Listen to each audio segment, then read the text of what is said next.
ચાલો બેટા ધોરણ 12 ચેપ્ટર 11 લેક્ચર નંબર 10 ફોટોનની લાક્ષણિકતા જોવાની છે. ફોટોનની લાક્ષણિકતા મોસ્ટ એમપી થિયરી છે અને બીજું નામ આપ્યું છે વિદ્યુત ચુંબકીય વિકિરણના ફોટોન સ્વરૂપે કઈ રીતે દર્શાવી શકાય.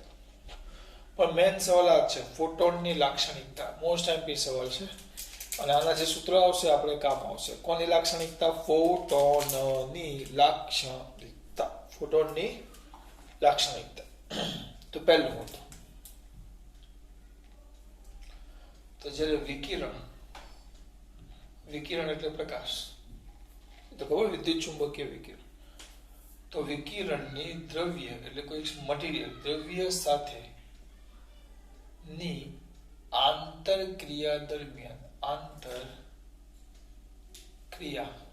વિકિરણની દ્રવ્ય સાથેની આંતરક્રિયા દરમિયાન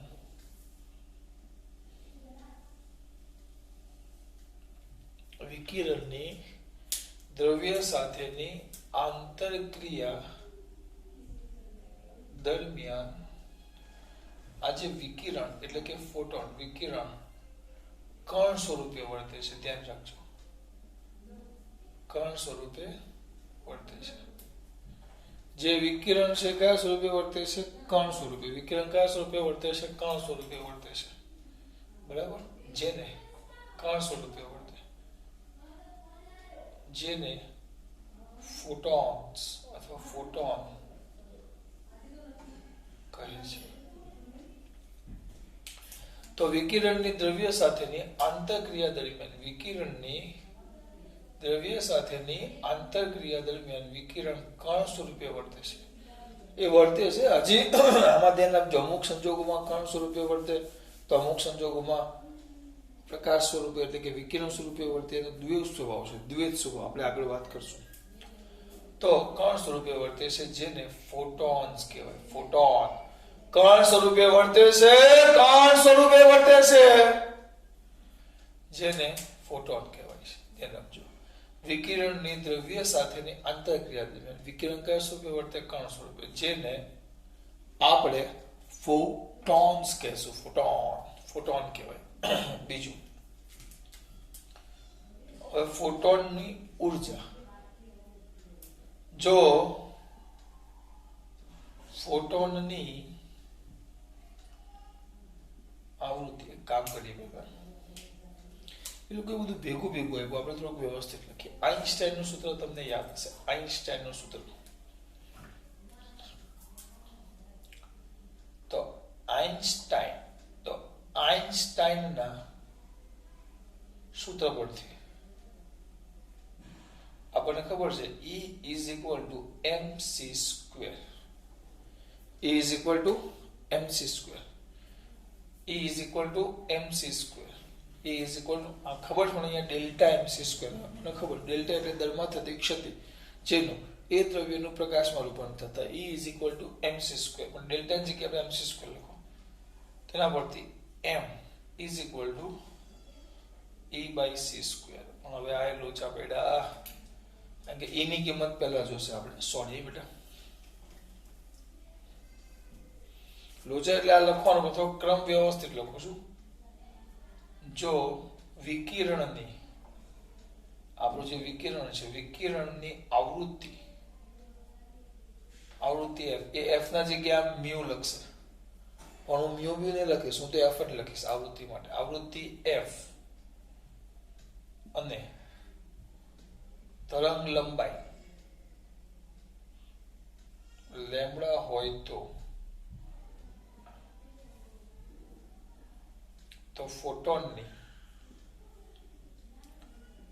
ફોટોનની ઉર્જા E is equal to hf. ફોટોનની ઉર્જા E is equal to hf. બરાબર. આપણે હમણાં આગળ ભણી ગયા આગળના ચેપ્ટરમાં કે C is equal to f lambda હોવાથી f is equal to c by lambda થાય.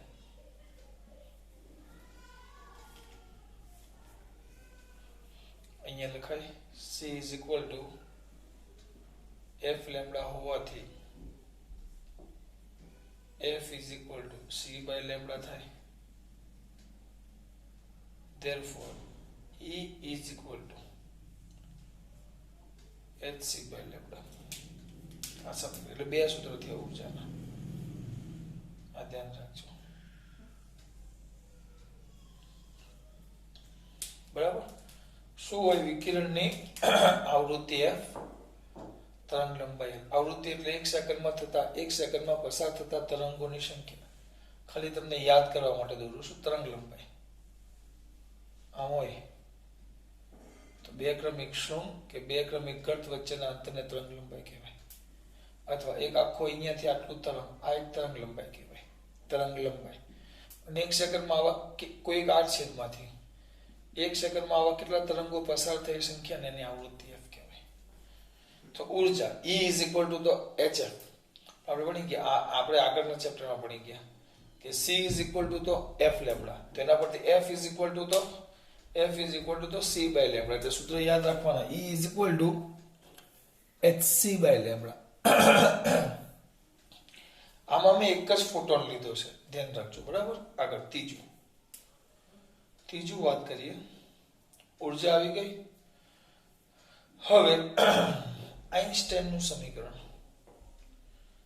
તો આઇન્સ્ટાઈનના સમીકરણ શું હતું? આઇન્સ્ટાઈનનું સમીકરણ બોલો sir. E is equal to તો ડેલ્ટા પણ આપણે mc² લખશું. therefore E is equal to mc into c થઈ.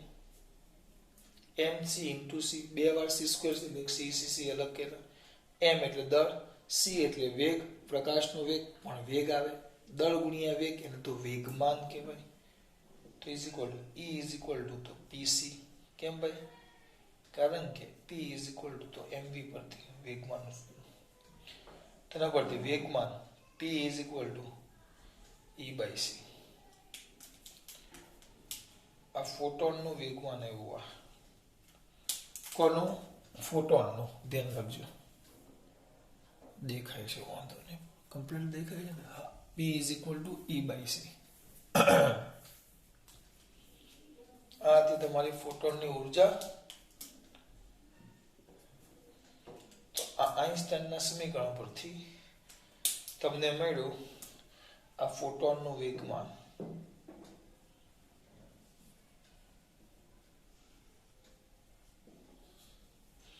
એટલે આપણને જો ફોટોનનું શું મળ્યું પહેલા, આ તો ખાલી ફોટોન કહેવાય એ વાત કરી. ફોટોનની ઉર્જા, વેગમાન. હવે જોવાનું દળ.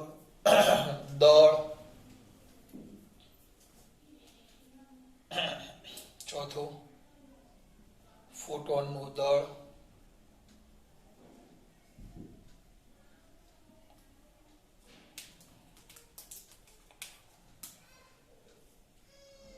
તો આઇન્સ્ટાઈનનું સમીકરણ આપણે હમણાં જ ભણ્યા એ જ પાછું. તો આઇન્સ્ટાઈનના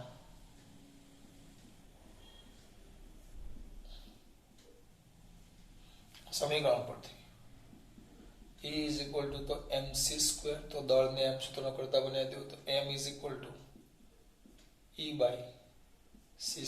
એવું પણ E બરાબર આ બે સૂત્ર છે, hf અને hc by લેમ્બડા. એટલે મેં કાઢી નાખ્યું હતું. ખબર પડી પેલા? તેના પર તેના બે ઇક્વેશન થાય, hf by c² અથવા 6 કિંમત મૂકો અહીંયા મૂકો hc by લેમ્બડા. ત્યાં મૂકો hc by લેમ્બડા. c ઉપર આવે, એક c ઉડી જાય તો h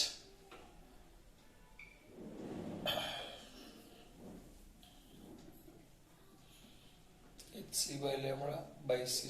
એક c ઉડી ગયો. h by lambda c. કારણ કે અંશનો છેદ ક્યાં જાય? છેદમાં. એટલે h by લેમ્બડા c. કોઈ વાયપું નથી પણ આપણે લખી નાખ્યું આ દળે. એટલે આટલી વસ્તુ આવી. ધ કામના ઇક્વેશન છે સ્ટાર.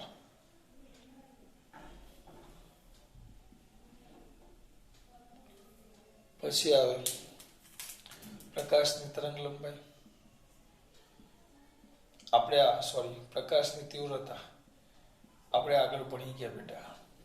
ક્યાં આગળ ક્યાં ભણ્યા બોલો આપણે આના આગળના ચેપ્ટરમાં, એટલે કે 9મા ચેપ્ટરમાં મેં ચલાવ્યું. તો શોધો એકમ ક્ષેત્રફળ દીઠ, એકમ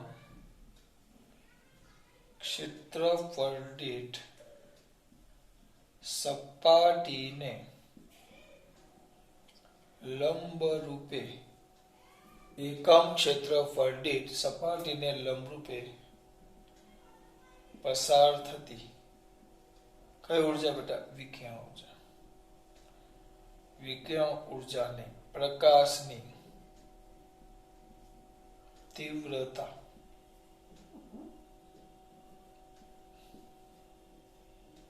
પ્રકાશની તીવ્રતા કહેવાય. તો પ્રકાશની તીવ્રતા I is equal to, પ્રકાશની તીવ્રતા બરાબર વિકિરણ ઉર્જા છેદમાં ક્ષેત્રફળ, એકમ ક્ષેત્રફળ દીઠ. તીવ્રતાને કહેશો I બરાબર ઉર્જા E by A, ઉર્જા E by A બરાબર, E by A. એક વસ્તુ રહી ગઈ બેટા, કેવા એકમ સમયમાં એકમ ક્ષેત્રફળ દીઠ સપાટીને લંબ રૂપે, તો ગુણ્યા પાછો સમય પણ આવે, તો અહીંયા ભાગ ગુણ્યા ટી આવે. ફરી પાછું યાદ કરો, સપાટી છે, એકમ સમયમાં એકમ ક્ષેત્રફળ વાળી સપાટી પર લંબ રૂપે પસાર થતી વિકિરણ ઉર્જાને એકમ સમય અને એકમ ક્ષેત્રફળ, એકમ સમય અને એકમ ક્ષેત્રફળ પસાર થતી વિકિરણ ઉર્જા, તીવ્રતા બરાબર વિકિરણ ઉર્જા છેદમાં ક્ષેત્રફળ ગુણ્યા સમય. તો I is equal to E by A into T. સતત તમને અહીંયા બધું તમને કેમ યાદ આવ્યું? કારણ કે સૂત્ર બનતું જ નહોતું, સૂત્ર ખોટું હતું, એટલે યાદ આવી ગયું કે વ્યાખ્યામાં કઈ ભૂલો છો મારી આપણે એટલે તરત યાદ આવે. આને સમજવાનું હોય કે આવું આવવું જોઈએ એમ. સૂત્ર યાદ હોય તો એ થિયરીમાં ભૂલ હોય તો ખબર પડે. સૂત્ર પણ યાદ હોવા જોઈએ. આગળ E by T ને તો આપણે હવે જો આને બે રીતે લખાય. પહેલી એક રીતે લખું તો આ રહ્યું E એટલે HF by AT બરાબર, અથવા એ ન લખવું હોય તો HC by લેમ્બડા AT. આ કોના માટે લખ્યું? F ના જગ્યાએ. એટલે એક સૂત્ર તમારે આ થયા બધા, પણ એની જગ્યાએ તમે આમ પણ લખી શકો E is equal to E by T ગુણ્યા 1 upon E by T ને પાવર કહેવાય, તો power P by A. P power છે, જ્યાં P પાવર, જ્યાં P પાવર ધ્યાન રાખજો. એટલે આમે થાય અને આમે થાય, તમારે આટલું બધું યાદ આવું. આ બધું એક ફોટોન માટે છે. આપણે જો n ફોટોન હોય તો એક ફોટોન, આપણે તો આપાત થતા વિકિરણો છે એકમ સમયમાં એકમ ક્ષેત્રફળ દીઠ, દાખલા તરીકે આ સપાટી છે, એના પર ફોટોન એટલે ઉર્જાનું પડીકું, આવા નાના નાના પડીકા એના પર આપાત થાય છે. ધારો કે n ફોટોન છે, એક નહીં n ફોટોન છે. આ HF છે ને એ તો એક ફોટોનની ઉર્જા છે. આજે HF કરીએ ફોટોનની ઉર્જા, ખાલી એક ફોટોનની ઉર્જા, ફોટોનની ઉર્જા. પણ આપણી પાસે n ફોટોન, એક ફોટોનની E બરાબર HF, તો n ફોટોન તો અહીંયા શું લખવું પડે? E બરાબર NHF થાય. એક ફોટોનની ઉર્જા HF થાય. પણ એવા n ફોટોન હોય તો એક ફોટોન એટલે પ્રકાશનો કણ, આમ પ્રકાશનું એક પડીકું. ફોટોન એટલે ખબર પડી છે, મેં આગળ વાત કરેલી. ફોટોન એટલે મેં તમને નળ દોરેલા કે ભાઈ તરંગવાદ એમ કે નળમાંથી આમ નળ હોય તો એના પ્રમાણે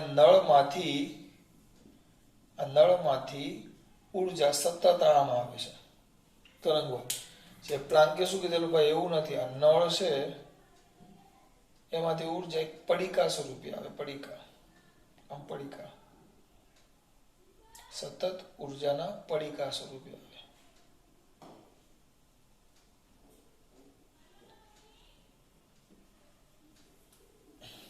ટપક ટપક ટપક પડીકા સ્વરૂપે. તો આ પડીકા, આ પાણીના પડીકા કહેવાય.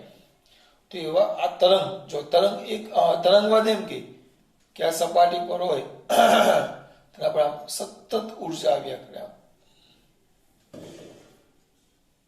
જ્યારે પ્લાન્કે એવું કીધું ખોટી વાત છે. આમ ઉર્જાનું આમ પડીકું હોય, આમ બસ આટલું પડીકું હોય આમ. તો ઉર્જાનું જે પડીકું થયું તો આને આપણે ફોટોન કહેવાય. ફોટોન ઉર્જાનો જથ્થો. આ રીતે આ પ્રમાણે નળમાંથી સતત પાણી આવે એમ સતત તરંગ સ્વરૂપે ઉર્જા આવતી છે. તરંગવાદ જે ખોટું છે આપણે સાબિત કર્યું કાલે. જ્યારે આ ટપક ટપક ટપક ઉર્જાના પડીકા, તો આ ઉર્જાનું ઈ એટલે ફોટોન. ફોટોન એટલે ઉર્જાનું એક પડીકું, એની ઉર્જા HF થાય. જો આવૃત્તિ F હોય તો E = HF. કેમેસ્ટ્રીમાં તમારે આવી ગયું, પ્લાન્કનું સૂત્ર એના પરથી આવી જાય. E = HF. જૂની ચોપડીમાં થિયરી હતી પણ આમાં કાઢી નાખી છે એટલે આપણે યાદ રાખવાનું E = HF. H મ્યુ કેમેસ્ટ્રીમાં તમારે આવી ગયું. અને F બરાબર તો C લેમ્બડા, તો F = C/λ એટલે hc/λ. આ બે સૂત્ર યાદ રહેવા જોઈએ. પણ આ એક ફોટોન માટે આઈન્સ્ટાઈનના સૂત્ર અનુસાર, આ તો સૂત્ર અલગ જ છે. આઈન્સ્ટાઈનનું સૂત્ર હતું E = mc². તો E = mc × c. mc એટલે p, તો pc, તો વેગમાન p = E/c. આ ફોટોનનું વેગમાન છે, બરાબર. અને આ પાવર છે. પાવરને હું થોડોક મોટો કરું, આમ મોટો કરીશ પાવરને, કારણ કે બે p ભેગા થઈ ગયા. ફોટોનનું દળ E = mc², તો m = E/c². આવી ગયું. E બરાબર hc/λ લખો તો પણ ચાલે, n બરાબર hf લખો તો પણ ચાલે. એટલે આ તમારું સૂત્ર આવી ગયું. દળ, તીવ્રતા. અહીંયા ભૂલ ગઈ હતી. એકમ સમયમાં એકમ ક્ષેત્રફળ દીઠ સપાટીને લંબરૂપે પસાર થતી વિકિરણ ઉર્જા અને પ્રકાશની શું કહેવાશે? તીવ્રતા. પ્રકાશની તીવ્રતા બરાબર વિકિરણ ઉર્જા છેદમાં ક્ષેત્રફળ ગુણ્યા સમય, તો A × T. E બરાબર HF. મેં એક ફોટોન લીધો, પણ જો આપણી પાસે n ફોટોન હોય ને, NHF/AT, તો અહીંયા આવે NHc/λ. જો n ફોટોન હોય તો n ફોટોન, કારણ કે એક ફોટોનની ઉર્જા HF છે. તો કેવું આપણે એવું ધારીએ કે સપાટી પર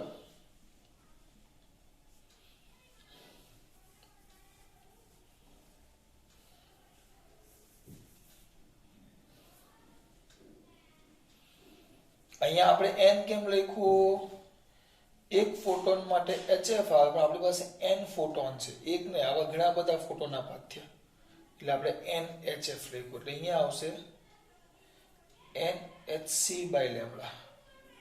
બરાબર. આ તો એમને E/T × 1/a, પણ E/T ઉર્જાના છેદમાં સમય, તો પાવરના છેદમાં એ, જ્યાં n બરાબર સપાટી પર આપાત થતા ફોટોનની સંખ્યા.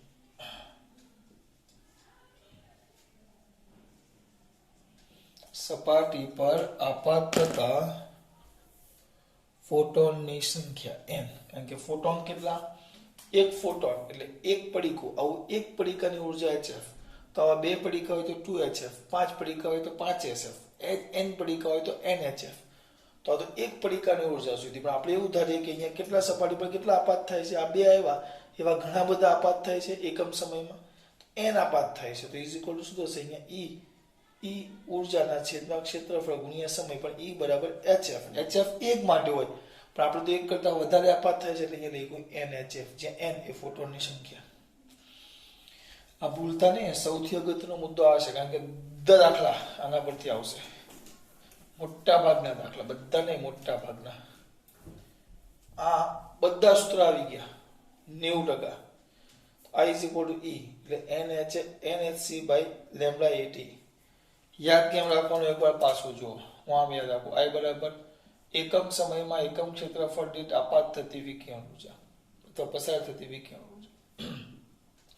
E બરાબર HF, પણ n ફોટોન છે તો NHF/A T. પણ એના જગ્યાએ F ના જગ્યાએ કિંમત મૂકો NHc/λ AT. આ ન લખવું હોય તો E ના છેદમાં AT, તો E/T ગુણ્યા 1/a. આ તો પાવર P થયો, P/, થઈ ગયું.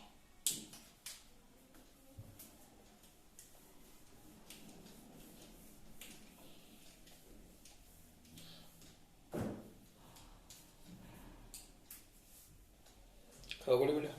આ વાત થઈ. સપાટી પર આપાત થતા ફોટોનની શું બેટા? સંખ્યા. આ ધ્યાન રાખજો. ફોટોનની સંખ્યા બીજું લખવું છે. આ લેમ્બડા ને બધું આગળ વાત કરી નાખી. લેમ્બડા એ તરંગ લંબાઈ, એફ એ આવૃત્તિ, સી એ પ્રકાશનો વેગ આવી ગયું. એટલે કઈ કઈ વસ્તુ શોધી? ફોટોનની ઉર્જા, ફોટોનનો દર, જો પહેલેથી વિકિરણ એ કણ સ્વરૂપે વર્તે છે. તેની ઉર્જા E = hf અથવા તો hc બાય લેમ્બડા. જો આવૃત્તિ f અને તરંગ લંબાઈ લેમ્બડા હોય તો બીજો મુદ્દો પતી ગયો. ત્રીજો મુદ્દો આઇન્સ્ટાઈનનું સૂત્ર E = mc² વ્યવસ્થિત લખો તો E = mc × c. તો p થઈ ગયો. તો p = વેગમાન E/c. ફોટોનનું વેગમાન. હા, આગળ શબ્દ લખવો હોય તો રેખીય વેગમાન. પછી દર આઇન્સ્ટાઈનનું સૂત્ર E = mc². ત્યારથી m = E/c². h e ના જગ્યાએ hf/c² તો hc by lambda by c². બરાબર? એટલે આ પતી ગયું. પાંચમું, એકમ ક્ષેત્રફળ પર એકમ સમયમાં એકમ ક્ષેત્રફળ પર આપાત થતી વિકિરણ ઉર્જા E. આવ્યું? મોટે કરવાનું છે બધું. આટલું અગત્ય છે એટલે વારે ઘડી આનું રિવિઝન કરાવું છું. કઈ મૂર્ખું નથી. દાખલા માટે બહુ જ કામનું છે બેટા. કામનું નથી, બહુ જ કામનું છે એટલે આટલી વાર રિવિઝન કરાવું છું. મૂર્ખું નથી કે આટલી વાર એક વસ્તુ ચલાવું.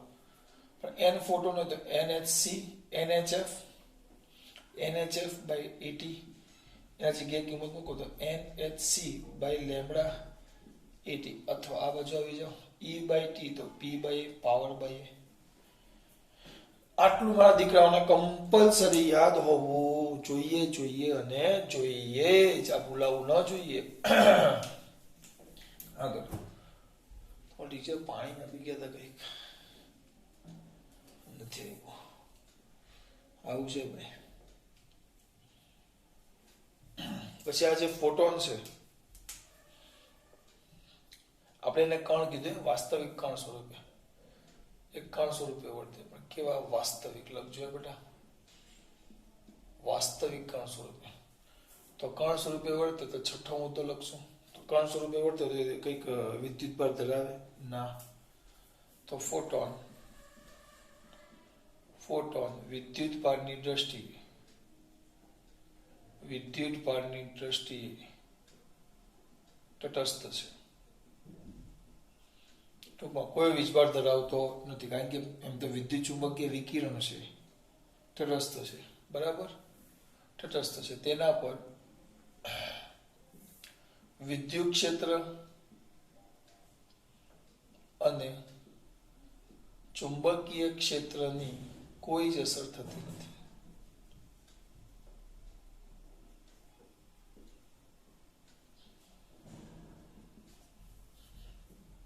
બરાબર? આને આપણે મેન શબ્દ પર ધ્યાન આપો. કયો કણ કીધો છે? વાસ્તવિક. તો કણ જ્યારે કોઈકની સાથે અથડાય અને આપણે વાસ્તવિક કણ કીધો છે. જો તો આ કણ કોઈની સાથે અથડાય, ફોટોન સંઘાત દરમિયાન ફોટોન આ કણ કોઈ દિવાલ સાથે કોઈ પાત્રની દિવાલ સાથે આમ અથડાય, સંઘાત થાય. તો કણ સંઘાત દરમિયાન ઉર્જા અને વેગમાનનું સંરક્ષણ કરે છે. બરાબર? દરમિયાન એની ઉર્જા અને વેગમાનનું સંરક્ષણ થાય. એ તો સનાતન સત્ય છે. એ થાય જ. પરંતુ ફોટોનની સંખ્યાનું સંરક્ષણ થતું નથી. ફોટોનની સંખ્યાનું સંરક્ષણ ન થાય. સર એટલે કે કેટલીક સંઘાત દરમિયાન ફોટોનનું શોષણ થઈ જાય તો કેટલાક સંઘાત દરમિયાન નવા ફોટોનનું ઉત્સર્જન થાય અથવા નવા ફોટોનનું નિર્માણ થાય. એટલે કે કેટલાક સંઘાત દરમિયાન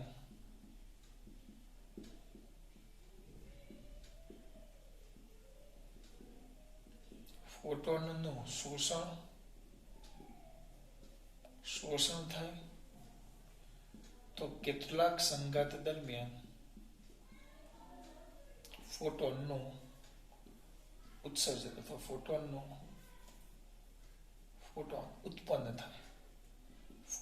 ઉત્પન્ન થાય, એટલે એનું સંરક્ષણ ન થાય, ક્યાં તો વધે ક્યાં તો ઓછા થાય, કેટલાકનું શોષણ થઈ જાય તો કેટલાક વધે તો કેટલાક ઘટે, એટલે બરાબર. અને આઠમો અને છેલ્લો મુદ્દો, ફોટોનની ઝડપ એ પ્રકાશના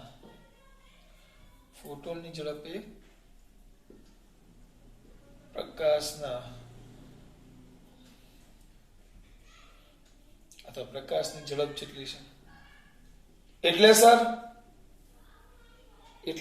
કઈ જ નહીં, એની ઝડપ v c = 3 × 10⁸ મીટર પર સેકન્ડ. પૂરું. 8 મુદ્દા છે. જો મેં કઈ રીતે યાદ રાખ્યું, પહેલો મુદ્દો વાસ્તવિક કણ, બીજો મુદ્દો ઉર્જા, ત્રીજો મુદ્દો વેગમાન, ચોથો મુદ્દો દળ, પાંચમો મુદ્દો પ્રકાશની તીવ્રતા. હવે આમાં લખી નાખો, છઠ્ઠો મુદ્દો એનો વેગ, ઝડપ અથવા જે લખો. સાતમો મુદ્દો સંઘાત, સંરક્ષણ. હું સંરક્ષણ શબ્દ યાદ રાખું, સંરક્ષણ. અને આઠમો મુદ્દો તટસ્થ એટલે વીજભાર. તમારા બધા મુદ્દા આવી ગયા. 3 માર્ક્સના પૂછાય, 4 માર્ક્સના પૂછાય તો 8 મુદ્દા લખો, 3 માર્ક્સના પૂછાય તો 6 મુદ્દા અથવા વ્યવસ્થિત 8 મુદ્દા લખો. આપણે મોટા થઈ ગયા. બધા સૂત્ર કામના છે, દરેક સૂત્ર કામના છે. All equation is very most IMP. આ બધા આમે સૂત્ર તમને લખીને આપ્યા, બધા નથી આપ્યા. એ લોકો તો ખાલી એક જ સૂત્ર આપ્યું છે, I = E/80. બસ પૂરું. અને એની જગ્યાએ NHF લખી નાખેલું છે. આ તમારા અગત્યના સમીકરણો છે બધા. ખબર મોસ્ટ IMP થિયરી છે, ખાસ વાત. જય શ્રી કૃષ્ણ.